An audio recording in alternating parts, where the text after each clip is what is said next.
Now, today in Western Australia, in Bunbury, south of Perth, we've had activists there rallying in protest against our next guest actually being there. The Shadow Minister for Indigenous Australians, Senator Jacinta Price, joined the Liberal candidate for the seat there of Forrest, a bloke by the name of Ben Small, and WA Senator Michaelia Cash was there as well. Now, the forum focused on the opposition's economic agenda. We've just been talking about it there.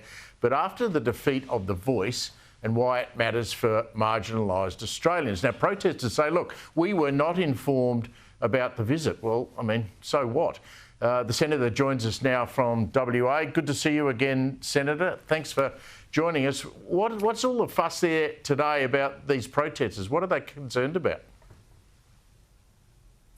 Well, look, I think originally it was an academic, an Indigenous woman academic, who suggested that somehow my position on The Voice has harmed people. That's what the suggestion has been. And that there were those who suggested I should have reached out to and got permission, sought permission from local elders as to whether I could actually be there or not on their land. And because I didn't do so, and I stood my ground and I said, well, as an individual in my own right, an elected representative of the Parliament of Australia, I should not have my freedom of movement restricted by anybody in this country. I was going to an event which is for the campaign to support a wonderful candidate, Ben Small, and I wasn't going to back down. And so that's why those protesters decided to do what they wanted to do. I don't know what really their objective was or their concerns for broader issues, but they chose to protest today. Well, Jacinta, it's not normal practice, is it, that you have to get permission from the locals to go to a different part of the country? I mean, that's not something you would do in a normal way anyway, is it? No, it isn't. I've never really had to do that throughout my whole life, like many Australians who've had the opportunity to move freely. And I think what we shouldn't be doing is damaging democracy in Australia in 2025 in allowing this sort of behaviour to stifle debate or silence voices that those voices different to others. Everyone is entitled to an opinion. But otherwise, this is an act of attempting to silence me. I won't be silenced. It was suggested by a journalist there that, well, why didn't I follow protocol? It's like saying, because I'm Indigenous, I should be following a particular protocol that other Indigenous people want to impose on me. Well, no, I'm an individual in my own right. I have my own human rights. I can choose whatever element of traditional culture that is part of my upbringing that I want to, and I don't have to live by others, and certainly not rules imposed upon me from others who actually don't have the right to do so to anybody, to any individual. I made it very clear that as an Indigenous woman, I will stand my ground, because Indigenous women are often controlled in various different ways and are subject to incredible violence in this country at alarming rates. And so I won't allow this bullying and controlling behaviour to occur, certainly for me, and I'd expect that it shouldn't occur for anyone else, and particularly other Indigenous people. You're an individual in your own right. You're an Australian citizen in the first instance. You should not be subjected to other people's rules, regulations, protocols, whatever you want to call it.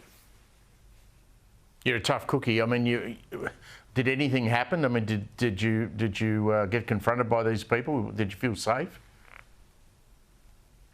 Look, I mean, I had the wonderful AFP and there were police present there as well. You know, the AFP are brilliant.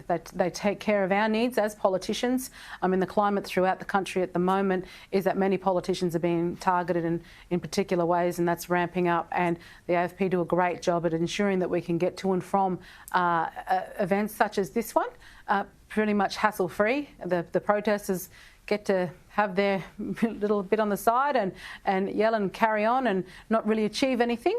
But we continued on with the event and had some wonderful questions and wonderful interactions, and there were Indigenous people inside as well at the event. One particular mother who put a question to me and genuinely wanted to have a conversation about issues of concern, and that is what it should be like. Respectful debate without attacking individuals, my door is always open for that. And unlike some of the media that was present, particularly the ABC, who would suggest that I should just follow blindly what others impose on me, is nonsense. And, you know, just respect elders for the sake of respecting elders. No. Respect is a two-way street. And I expect to be respected if others want to have my respect. And through that is treating one another respectfully and not behaving like that. And we shouldn't have to just show respect to unknown individuals because they appoint themselves as elders. That is the wrong thing to do. I've recently come out against an elder who was appointed to the chair of a land council who had a rap sheet as long as my arm and has committed DV. And there are individuals like that in our communities here, there and everywhere who we're expected to just bow down and respect. Well, that's wrong. And that sends a wrong message to victims, especially victims of such individuals, that we should be held, you know, beholden to these people. I won't do that, and I should expect that others have the freedom and the choice in this country, in a democracy, to not have to be subjected to that either. Just finally, I want to get your quick take on this. I had dinner with an Alice Springs resident last night who made the point to me that she's seen an improvement in the Alice in some street crime, and she's been very impressed with the new Chief Minister of the Territory, Leah Finocchiaro.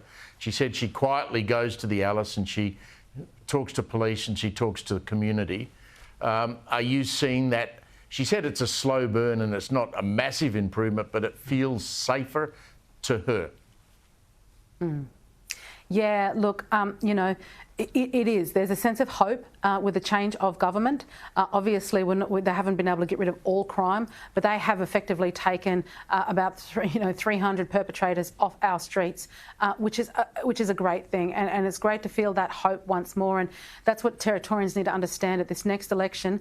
We got rid of a Labor government who took the Territory and smashed it into the ground and increased criminal behaviour. If we have a coalition government, we know federally we can work hand in hand with the Territory government to improve the situation, and that's what we want to do right across the country as well, because I know crime is a concern for many communities around Australia. Great to see you. I look forward to seeing you more prominently on the election campaign over the next few weeks. Thanks a lot.